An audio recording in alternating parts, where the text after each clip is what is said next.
जय जिजाऊ जय शिवराय बांधवांनो, 20 जानेवारी 1696 रोजी बसवा पट्टणच्या मैदानात झालेल्या लढाईत सरसेनापती संताजी घोरपडे यांनी हिम्मत खान व बाकी बेग या मोगली सरदारास ठार मारली।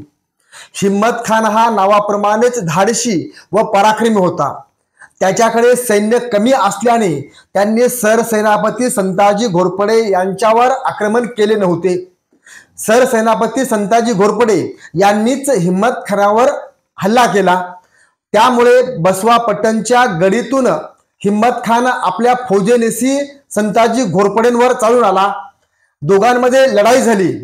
सरसेनापती संताजी घोरपडे हे शिवनीतीच्या मार्गाचा अवलंब करणारे होते। त्यांनी आपल्या मावळ्यांच्या 2 तुकड्या तयार केल्या। पहिली तुकडी बसवा पट्टण जवळच्या जंगलात एका ठिकाणी आपल्या मावळ्यांना दबा धरून बसाय सांगितले आणि दुसरी तुकडी घेऊन ते हिम्मत खानावर चालून गेले। दोघांमध्ये तुंबळ लढाई झाली आणि अचानकच सरसेनापती संताजी घोरपडे यांनी माघार घेतली आणि आपल्या मावळ्यांना सोबत घेऊन पळायला लागले। त्यावेळेस हिम्मत खान व बाकी बेग आणि त्यांच्या सैन्यास असे वाटले की या ठिकाणी संताजी घोरपडेंचा पराभव होत आहे। त्यांना शेव चढला। त्यांना कुठे माहित होतं की समोर गेल्यानंतर आपलीच माती होणार आहे। त्यांचा पाठलाग केला।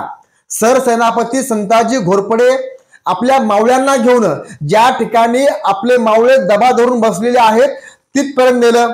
अचानक त्यांनी आपले घोडे थांबवले, पाठीमागे वळवले आणि हिम्मत खानाच्या मोगलांच्या सैन्यावर तुटून पडले। त्याच वेळेस त्या परिसरात दबाव धरून बसलेले मावळे त्यांच्यावर त्यांनी अचानक हल्ला केला। सरसेनापती संताजी घोरपडे यांच्याकडे अनेक बरकंदाज म्हणजेच बंदूकधारी सैन्य होते। ते झाडावर बसून हिम्मत खानांच्या सैन्याची वाट बघत होते। आल्याबरोबर त्यांनी बंदुकीच्या गोळ्यांचा मारा सुरू केला आणि त्या समोर हिम्मत खानांच्या मोगलांच्या सैन्याचा दारुण पराभव झाला। एक गोळी हत्तीवर बसून लढाई करणाऱ्या हिम्मत खानांच्या कपाळाला लागली आणि तो हत्तीवरून खाली हौदात पडला। पुढे बाकी बेग हा त्या माऊतास म्हणतो की हिम्मत खान जिवंत आहे, तू माऊत पुढे घेऊन चल। आणि त्यांनी खूप लढाई केली पण मोगली फौजेचा सरसेनापती संताजी घोरपडे आणि त्यांच्या मावळ्यासमोर निभाव लागला नाही। त्यांचा दारुण पराभव झाला आणि या लढाईत नेहमीप्रमाणेच सरसेनापती संताजी घोरपडे यांच्या हाती हत्ती, घोडे, जनावरे, धनसंपत्ती मोठ्या प्रमाणात मिळाली।